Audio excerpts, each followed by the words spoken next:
आज मैं आपको बहुत ही ज़्यादा टेस्टी और चटपटी राजस्थान की फेमस लहसुन की चटनी बनाना बताती हूँ कैसे बनाई जाती है। और अगर खाने के साथ चटपटी और टेस्टी चटनी मिल जाए तो खाने का स्वाद कई गुना बढ़ जाता है। हम इस चटनी को बहुत कम मसालों के साथ बनाएंगे, फिर भी ये बहुत ही ज़्यादा टेस्टी बन के तैयार होगी, जो कि आप सभी को बहुत ज़्यादा पसंद भी आएगी। तो चलिए बनाना शुरू करते हैं।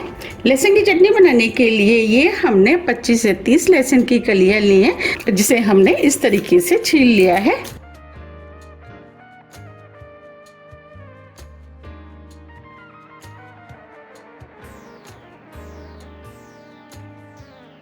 देखिए इस तरीके से। अब हम चटनी बनाना शुरू करते हैं। चटनी बनाने के लिए ये हमने 1 टेबल स्पून साबुत धनिया लिया है, उसे हम इसके अंदर डाल देते हैं। अब हम धनिया को दरदरा इस तरीके से कूट लेते हैं। जब हम इस तरीके से धनिया को कूट करके चटनी में डालते हैं, चटनी बहुत ही ज्यादा टेस्टी बनके तैयार होती है। अब ये धनिया भी दरदरा कूट गया है। अब इस धनिया को हम इस बाउल में निकाल लेते हैं।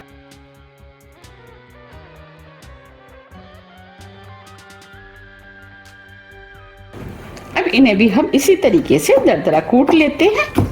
आप चाहते हैं इन्हें मिक्सी से भी दरदरा पीस सकते हैं, लेकिन हम इस तरीके से लहसुन को कूट करके चटनी बनाते हैं तो चटनी बहुत ही ज्यादा टेस्टी बनके तैयार होती है। ये हमने लहसुन को भी दरदरा कूट लिया है। ये हमने बॉल लिया है। अब इसके अंदर 2 टेबल स्पून हम कश्मीरी लाल मिर्च डाल देते हैं। ये मिर्चें तीखी कम होती है, लेकिन चटनी में इससे कलर अच्छा आएगा। अब इसके अंदर हम थोड़ा सा पानी डाल देते हैं। पानी को मिर्च में अच्छे से मिक्स कर देते हैं, जिससे कि ये मिर्च फूल जाएगी। अभी इसके अंदर मुझे थोड़ा सा पानी कम लग रहा है। अब इसके अंदर 1 टेबल स्पून करीब पानी और डाल देते हैं। पानी को मिक्स कर देते हैं। हमने इसके अंदर 1/4 करीब पानी डाला है। ये मिर्च भी पानी में अच्छे से मिक्स हो गई है। अब इस मिर्च को हम साइड में रख देते हैं और आगे की तैयारी कर लेते हैं। अब हम चटनी बना लेते हैं। चटनी बनाने के लिए 2 बड़े चम्मच ऑयल हम इस कढ़ाई में डाल देते हैं। ऑयल आप कोई भी इस्तेमाल कर सकते हैं, जो भी आप खाना पसंद करते हैं। अब ऑयल को गर्म होने देते हैं। ऑयल गर्म हो गया है। अब इसके अंदर 1 टीस्पून जीरा डाल देते हैं। फ्लेम को हम स्लो कर देते हैं। अब जो हमने धनिया को दरदरा कूटा था उसे भी डाल देते हैं। अब धनिया को जीरे के साथ हल्का सा भून लेते हैं। अब ये जीरा और धनिया भी भुन गया है। अब जो हमने लहसुन कूटा था वो हम इसके अंदर डाल देते हैं।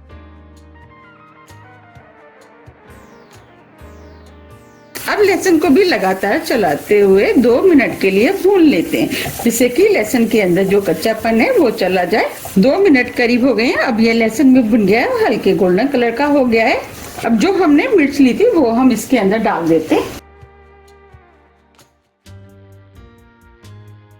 अब मिर्च को भी लहसुन के अंदर मिक्स कर लेते हैं। अब इस बॉल में मिर्च लग रही थी, इसमें हमने 1 टेबल स्पून पानी डाल दिया है। अब इस पानी को भी हम इसी के अंदर डाल देते हैं। अब सभी चीजों को मिक्स कर लेते हैं। अब हम इसके अंदर 1 टीस्पून नमक डाल देते हैं। नमक को मिक्स कर देते हैं। अब इस मसाले को स्लो मीडियम फ्लेम पे हम जब तक भूनेंगे जब तक कि इसके अंदर से ऑयल सेपरेट ना हो जाए। 3 से 4 मिनट करीब हो गए हैं। अब इस चटनी ने भी ऑयल छोड़ दिया है। अब इसके अंदर हम 2 टेबल स्पून फ्रेश दही डाल देते हैं। दही को मिक्स कर देते हैं। फ्लेम को हमने स्लो कर दिया है और इस दही को लगातार चलाते हुए इसके अंदर मिक्स करना है, जिससे कि दही फटे ना। अब इस चटनी को हम 2 से 3 मिनट करीब और पका लेते हैं। इस चटनी को बनाना बहुत आसान है, झटपट बन के तैयार हो जाती है और ये खाने में तो बहुत ही ज़्यादा टेस्टी लगती है। अगर आपका खाना खाने का मन नहीं है या आपको सब्जी अच्छी नहीं लग रही है, तब भी आप इस चटनी के साथ 2 की जगह 4 रोटी खा जाएंगे। चटनी ने ऑयल छोड़ दिया है। अब ये चटनी बनके तैयार हो गई है। कितनी बढ़िया चटनी बनी है। इसका कलर भी कितना अच्छा आया है ना। चटनी बनाना कितना आसान। अब हम फ्लेम को ऑफ कर देते हैं। अब इस चटनी को हम हल्का सा ठंडा होने देते हैं। अब हम चटनी को सर्व कर लेते हैं। देखिए कितनी बढ़िया और चटपटी लहसुन की चटनी बनके तैयार हुई है। ये चटनी खाने में बहुत ही ज़्यादा टेस्टी लगती है, तो आप भी इसे बनाइए, खाइए। फिर मुझे कमेंट्स करके ये ज़रूर बताइए कि आपको ये चटनी कैसी लगी। मुझे उम्मीद है कि ये चटनी आपको बहुत ज़्यादा पसंद आएगी। आप इसे पूड़ी, पराठे, चपाती, दाल चावल, कड़ी चावल, आप किसी के साथ भी खा सकते हैं। आप चाहें तो इस चटनी को ब्रेड के ऊपर लगा के भी खा सकते हैं। ब्रेड के साथ भी ये खाने में बहुत ही ज़्यादा टेस्टी लगती है। तो आप मुझे कमेंट्स करके ये जरूर बताइए कि आप इस चटनी को कब बना रहे हैं और आपको ये चटनी कैसी लगी। अब मैं आपको इस चटनी को पास से भी दिखा देती हूँ। देखिए कितनी बढ़िया चटपटी और टेस्टी चटनी बनके तैयार हुई है और देखते ही हो रहा है ना खाने का मन। अगर आपको मेरी चटनी की रेसिपी थोड़ी भी पसंद आती है तो रेसिपी को लाइक कीजिए, चैनल को सब्सक्राइब कीजिए और ज़्यादा से ज़्यादा शेयर कीजिए।